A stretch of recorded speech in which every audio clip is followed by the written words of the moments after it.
Well, let's do this. It's been a minute. It's been a busy season. I still don't really know what this is, so some of that explains the gap as well. I'm sitting here with my dog as usual, and as usual, she's not particularly inclined to let me just sit here and talk. She seems to think it's troubling, so I have to sort of ply her with little treats as we go. So if you hear like munching, that's what's going on. I don't know. It's been a gap. I've been very busy. There have been some things in my athletic life, which sounds really weird to say, but I'm a martial arts practitioner. I was working on a fairly intensive project during the fourth quarter there that sort of has wrapped up, and maybe I'll talk about that some other time. But a couple of things that I wanted to come on and say today because if nothing else, this feels like a forum on which to say things that there's no other particular place for me to say them. And so, why not? Because they need to be said. Oh, there goes my phone. I don't know if you can hear that. So, one of them is it's about hustlers, and specifically the role of hustle in our culture and hustle culture, as it were. And you'll forgive me if I'm a little hoarse. I've had a cold as well. But there is this way in which now everybody talks about the hustle. We have side gigs. We have all this sort of weird internet entrepreneurship culture that never results in like legitimate businesses, in my opinion. It results in like these kinds of like half-ass, arbitrage and rent-seeking kinds of opportunities. And really, that's my problem with the hustle. And for various reasons, that's what I wanted to come on today and say. One of the things is that no, I don't respect the hustle. We need to stop saying that. Everybody has been trained to say, "Oh, I respect the hustle." No, you should not respect the hustle. You should respect hard, legitimate work that benefits society and provides a service and makes lives better and has conscience and good moral intentions behind it. You should not respect the hustle. The hustle is generally theft. The hustle is generally rent seeking. The hustle is generally arbitrage. The hustle is people finding ways to get money out of your pocket, my pocket, and everybody's pocket for not doing real work. The hustle is bullshit. And it has started to really annoy me that every time there's somebody who's in your way, finding a new way to rent seek, injecting inconvenience into your life so that they can try and cure it, finding leverage, right? That's really what the hustle is finding leverage points, right? It's like getting in front of people and stopping them in traffic so you can beg for money because people don't want to run you over because that's illegal. Like that's the hustle, right? It's literally applying leverage to people to blackmail them out of their cash, right? That's why we don't call everything the hustle. If somebody operates a small business wherein they provide plumbing services for their community, we don't call them a hustler. We don't say I respect the hustle. We say they're a good plumber. We say that they serve their community. We need more of that. We need less of the hustle. We need to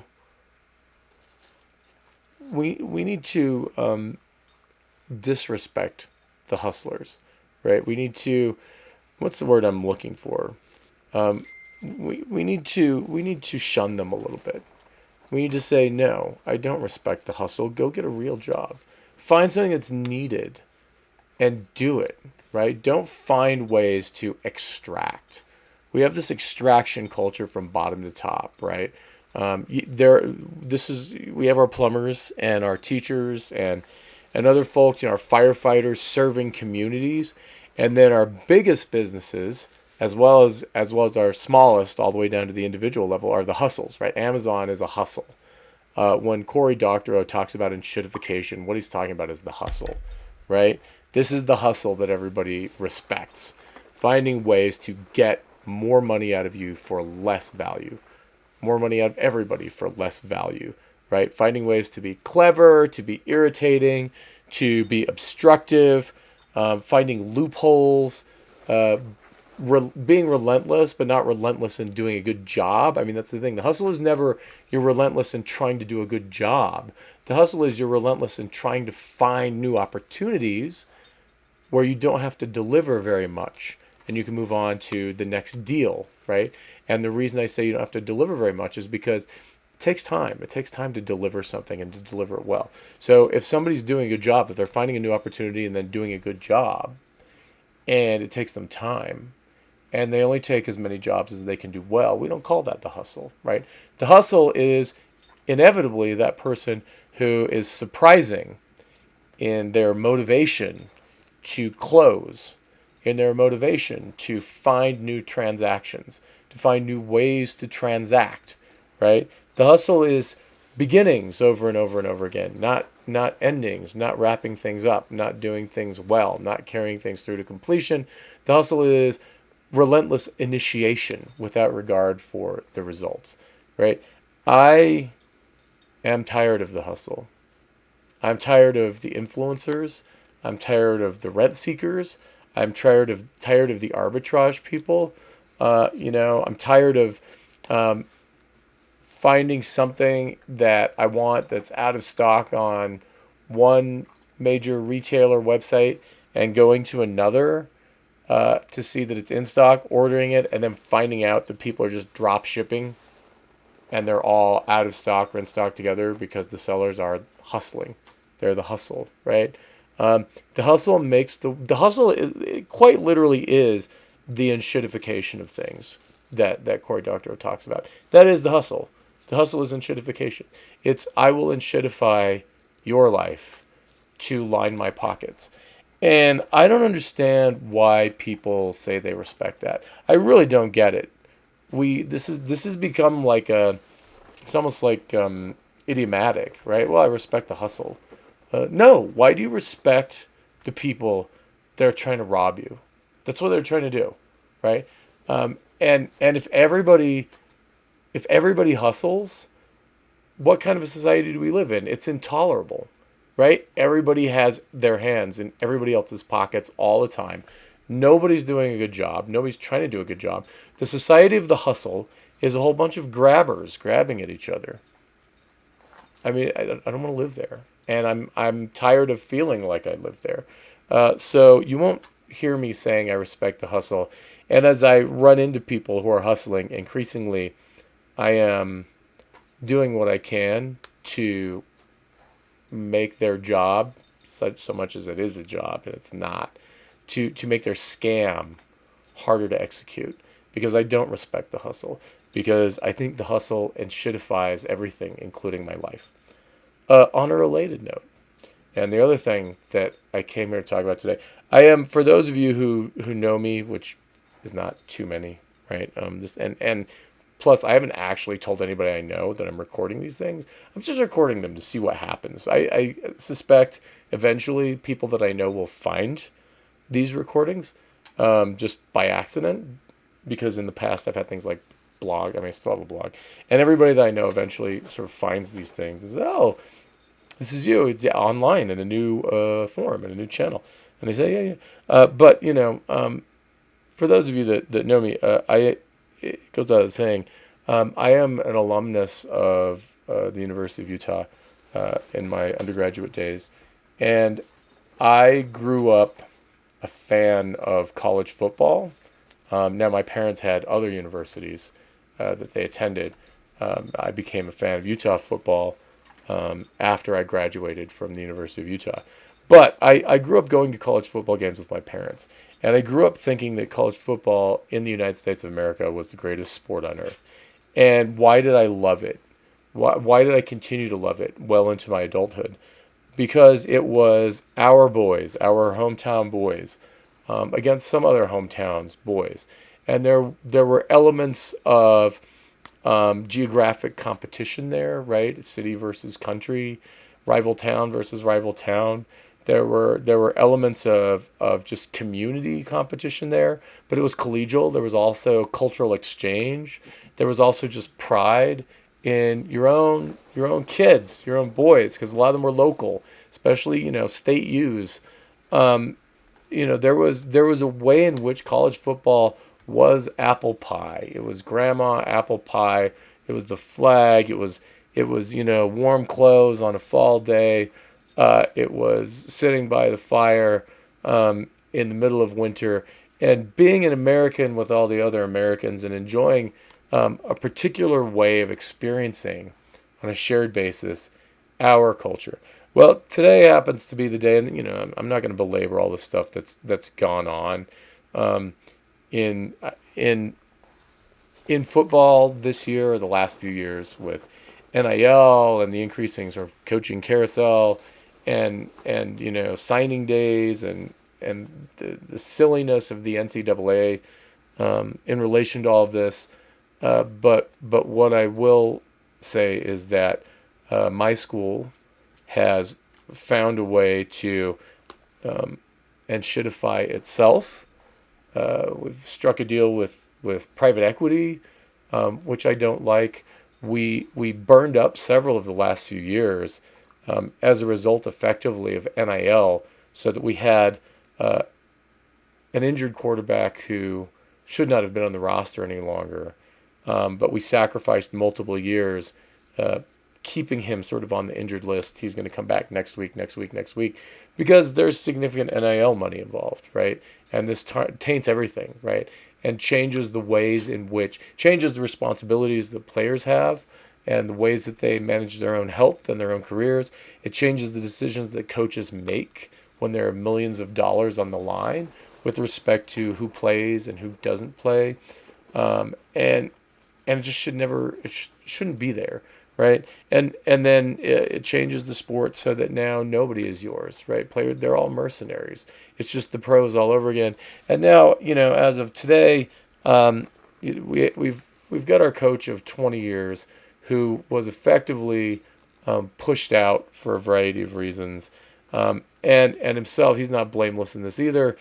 Part of why he was pushed out is because he was asking for more money. And at the end of the day, there's this contingent of people out there, and they're a lot like the respect the hustle people.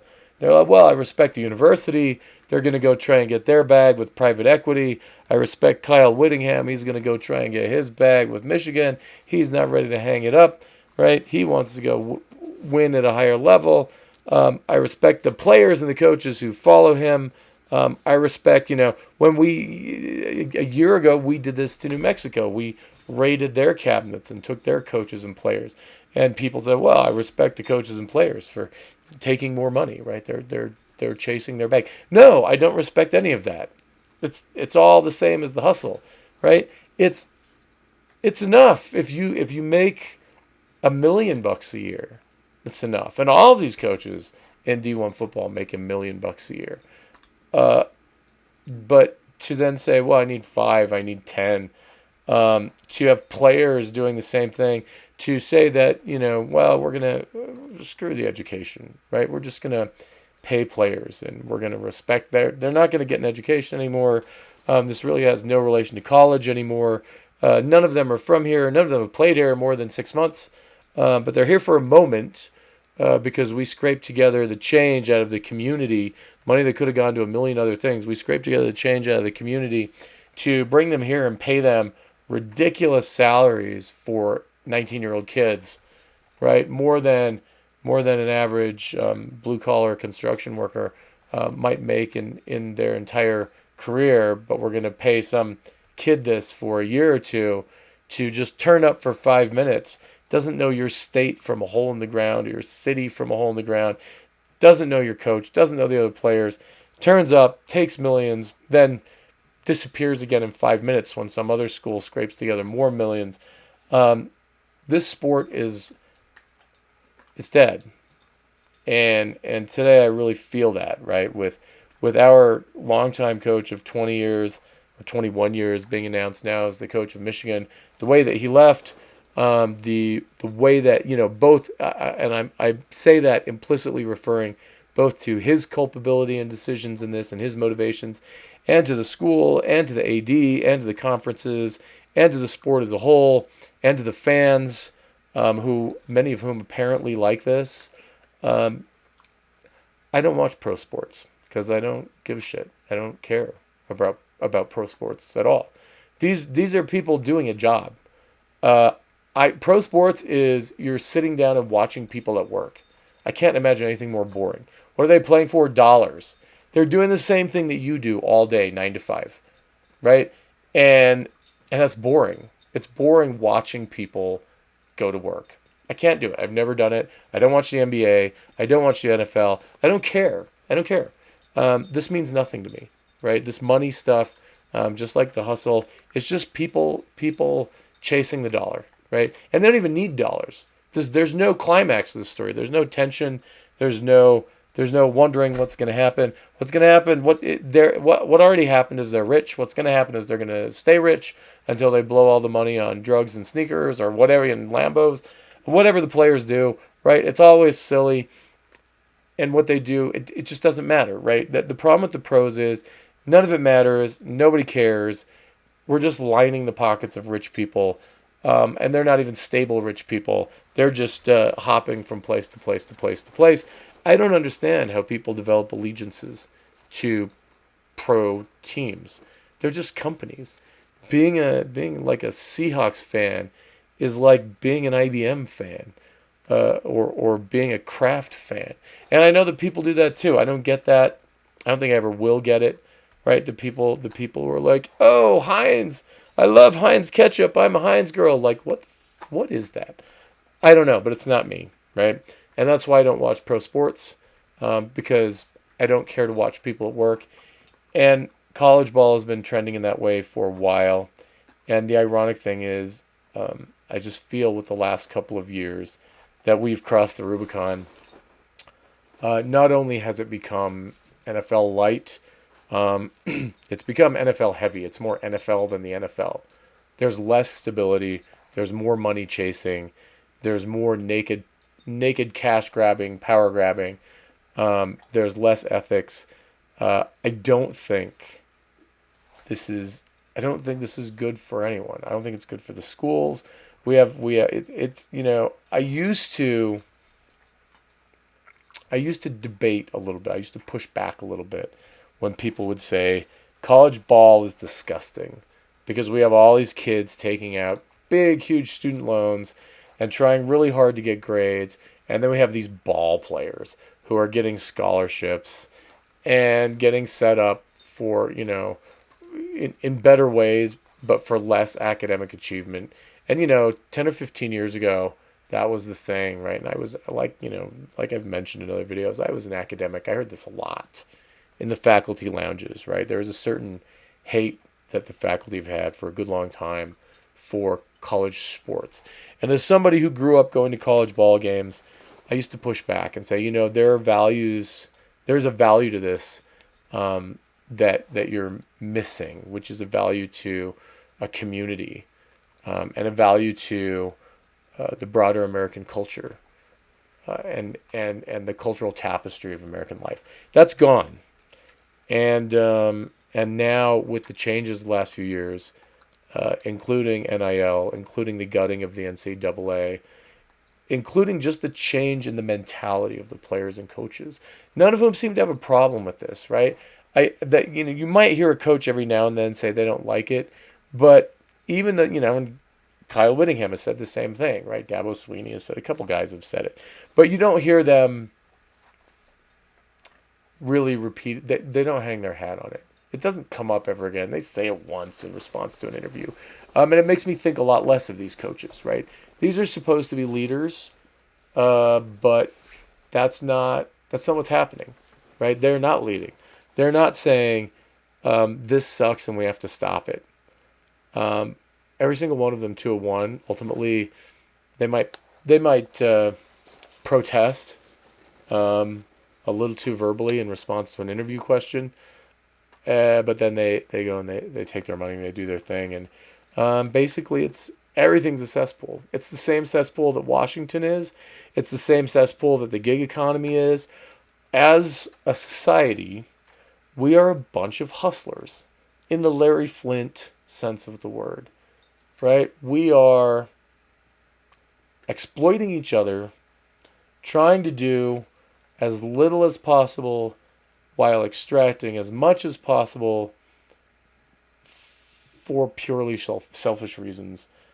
And today, with the moves in college football today, if somebody like Kyle Whittingham can be in the middle of this kind of a drama and end up as Michigan's coach, and then raid other programs and just participate in the same thing, and you still have people out there saying, "Oh, I respect the man. He's got to go get his bag and win and the players that are going to go, they got to, I respect them."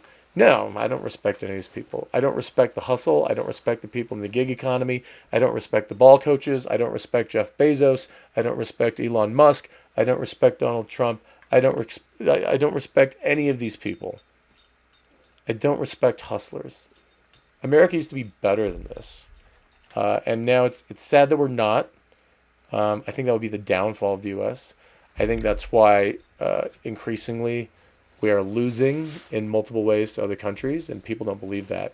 It's funny because it's happening in front of their face, but I think Americans they're too busy scrolling on Instagram to notice what's going on in the world, to see how far behind we have fallen economically, scientifically, in relation to other societies. But it's sad, and if we're gonna have a hope of coming back as a country, the hustle has to die. The hustle has to die, right? The politicians can't be hustlers. The cultural institutions can't be hustlers. The average citizens can't be hustlers.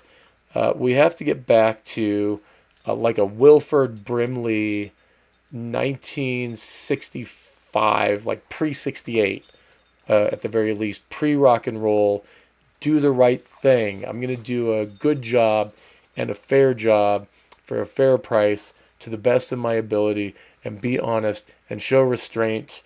And even if there's a chance to exploit somebody, I'm not going to exploit somebody because it wouldn't be right. That never gets said anymore. We don't even believe that. And we have generations now. I mean, I might be the last generation that at the very least saw Jiminy Cricket in an effing cartoon and had a concept of what a conscience is. Try and explain a conscience to a Gen Zer. Try. They don't know what the hell you're talking about.